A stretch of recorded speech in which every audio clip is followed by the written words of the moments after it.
अरुण गोविल जी हमारे बीच आ चुके हैं, जिन्होंने राम का रूप सजाया, स्क्रीन पर सत्य और संयम को अपनाया है, हर घर में मर्यादा का दीप जलाया है, होली की शोभा में क्योंकि राम रंग समाया है। इसीलिए आज राम रंग के साथ हम शुरुआत कर रहे हैं केसरिया कार्यक्रम की। अरुण गोविल जी बहुत बहुत शुक्रिया। मैं बहुत गर्व के साथ कह रही हूँ रिपब्लिक भारत के मंच से कि हमारे घर आज राम आए हैं। जय श्री राम। जय श्री राम। सबसे पहले रामायण के उस किरदार से जुड़ा, जो मेरे ख्याल में यहाँ पे जितने भी लोग मौजूद हैं या जो भी टीवी पे हमें देख रहे हैं, वो आपको जब भी देखते हैं तो आपकी वो मधुर मुस्कान, जो संयमित मुस्कान रहती है, या अभी भी लोग देख रहे होंगे, तो वो किरदार निभाना, अलग अलग भावों को अपने साथ समेटना, और गुस्से में भी वो हल्की सी मुस्कान और खुशी में भी वो हल्की सी मुस्कान, वो जो चेहरा आपका सबके दिलों में कैद हो गया है, कितना मुश्किल था उस किरदार को उस अंदाज में निभाना। और क्या आप प्रैक्टिस किया करते थे कि कैसे अच्छे लगेंगे, कैसे दिखाएं अपने भावों को? आपने बिल्कुल सही कहा कि इस कैरेक्टर को निभाना आसान नहीं था, बड़ा मुश्किल काम है basically. And at that time I could say that it took a tall out of me और टॉल ऑन मी। एक व्यक्ति को, श्री राम का जो चरित्र था वो ये था कि उन्होंने एक इंसान की तरह बिहेव किया, जबकि वो थे भगवान जी, परमात्मा थे। तो जो भी एक्टर इस रोल को कर रहा है उसमें वो दोनों बातें दिखाई देनी चाहिए, है या नहीं वो एक अलग बात होती है, लेकिन दोनों बातें दिखाई ज़रूर देनी चाहिए उसमें। उसको एट टाइम्स इंसान भी दिखना चाहिए और उसे ये भी दिखना चाहिए कि नहीं, ये इंसान होने के साथ साथ भगवान भी है। So this was a very complex kind of situation. तो जब शुरू में हमने तैयारी की थी इसकी, तो मैं मतलब गेटअप में और मेकअप में आने के बाद भी I used to look like Arun Govil, you know, एक एक्टर जी। तो उसको परमात्मा कैसे दिखना चाहिए, जो परमात्मा की सौम्यता होती है, जो हम इमेजिन करते हैं, या जो हम भगवान राम की जो हमारे पास तस्वीरें हैं, कि सौम्यता होनी चाहिए, पवित्रता होनी चाहिए उस फेस में, निर्मलता होनी चाहिए, भगवान की दिव्यता होनी चाहिए उस फेस में। उन सबको लाने के लिए मुझे एक बात याद आई थी, जो मैंने जहाँ से अपना करियर शुरू किया था, राजश्री पिक्चर्स से, वहाँ श्री राजकुमार बजाटिया ने मुझसे एक बार कहा था कि अरुण जी आपकी मुस्कुराहट बहुत अच्छी है, स्माइल बहुत अच्छी है, कहीं यूज़ कीजिएगा इसको प्रॉपरली।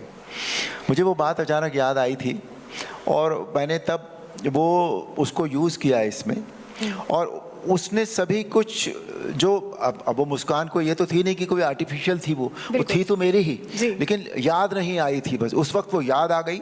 और जब वो याद आ गई तो उसने फिर सभी कुछ भाव जो थे चेहरे के, वो सारी बातें उस एक मुस्कान में आ गई। और आप देखें, अगर उस रामायण को, मेरे कैरेक्टर को ध्यान से देखें, तो वो एज यू सेड इट कि वो गुस्से में भी ज़रा सी वो मुस्कुराहट रहती थी, वो थी वो परमात्मा की दिव्यता जो दिखनी चाहिए उसमें, कि वो परमात्मा भी है।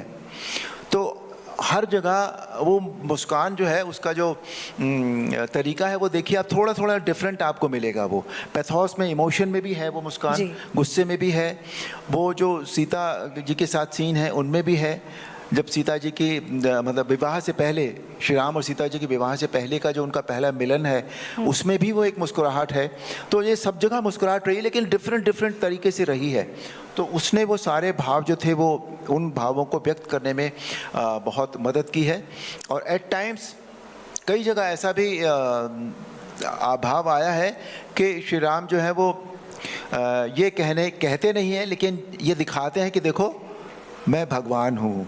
तो आपके मन में कौन से राम बसे हुए हैं, अगर आप एक दर्शक के तौर पर खुद को भी देखें और प्रभास को भी देखें?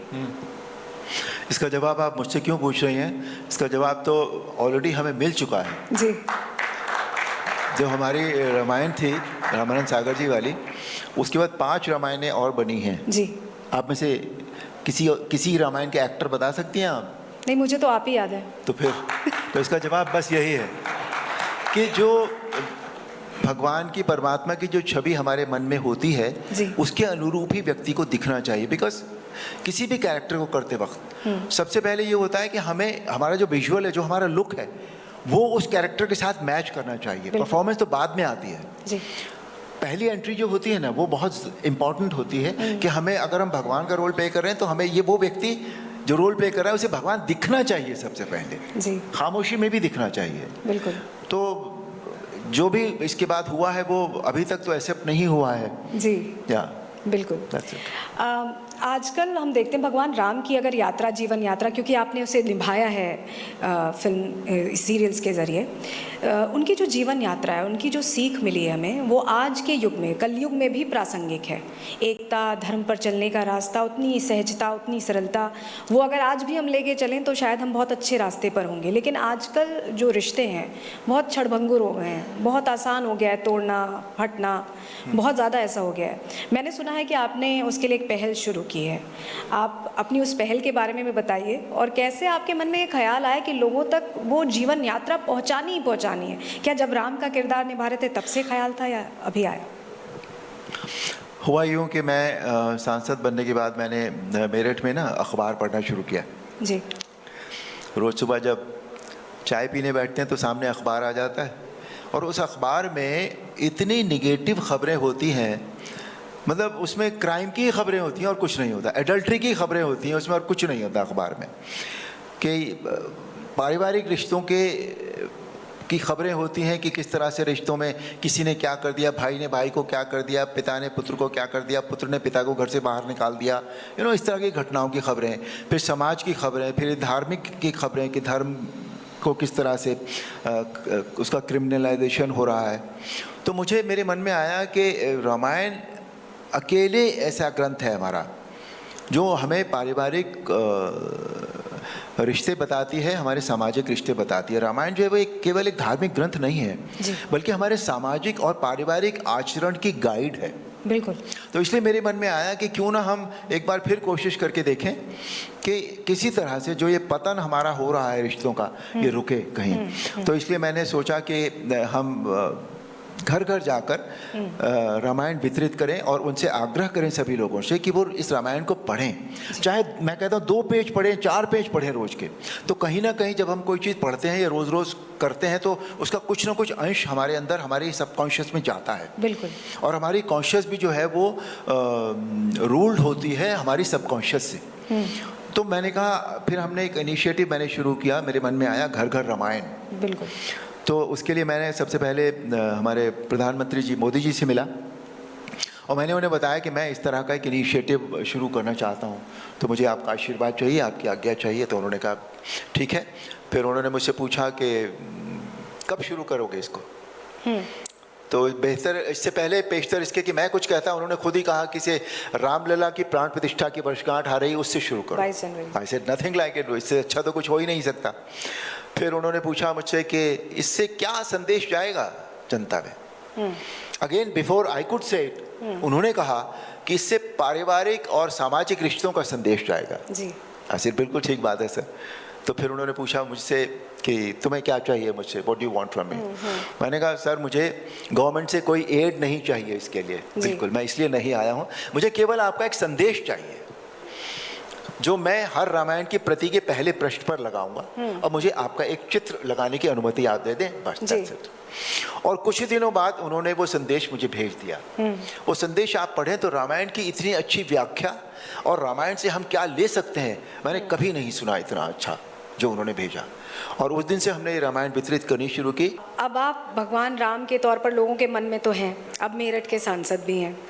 मेरठ रावण की ससुराल मानी जाती है, आपने भगवान राम का किरदार निभाया है। अब उस किरदार के साथ वो सांसद कैसे सम्मिलित हो गया है और कैसे काम कर रहा है मेरठ के लिए? मैंने सुना आपने खूब चिट्ठियाँ लिखी हैं, ज़रा बताइए। पहली बात तो आपने सही कहा कि मेरठ रावण की ससुराल है, पर वो होती थी, अब नहीं है, अब वो राम का घर है। बिल्कुल, तालियां होनी चाहिए इस बात पे। मेरठ राम का घर है अब, और आसान भी हो जाता है थोड़ा एज ए सांसद वहाँ काम करना, ऐसा भी नहीं है।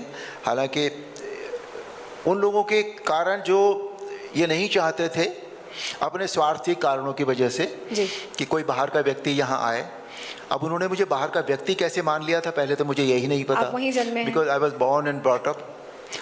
मेरे जीवन के 22 साल मेरठ में गुजरे हैं, तो मैं कैसे बाहर का व्यक्ति हुआ। पर यही कहा गया कि एक बाहर का व्यक्ति यहाँ क्यों आ रहा है, यहाँ नहीं आना चाहिए। एनीवे, लेकिन जो सभी का प्यार था, जो सबका स्नेह था, उससे हमारी विजय हुई और मैं वहाँ का सांसद बन गया। सांसद होने के नाते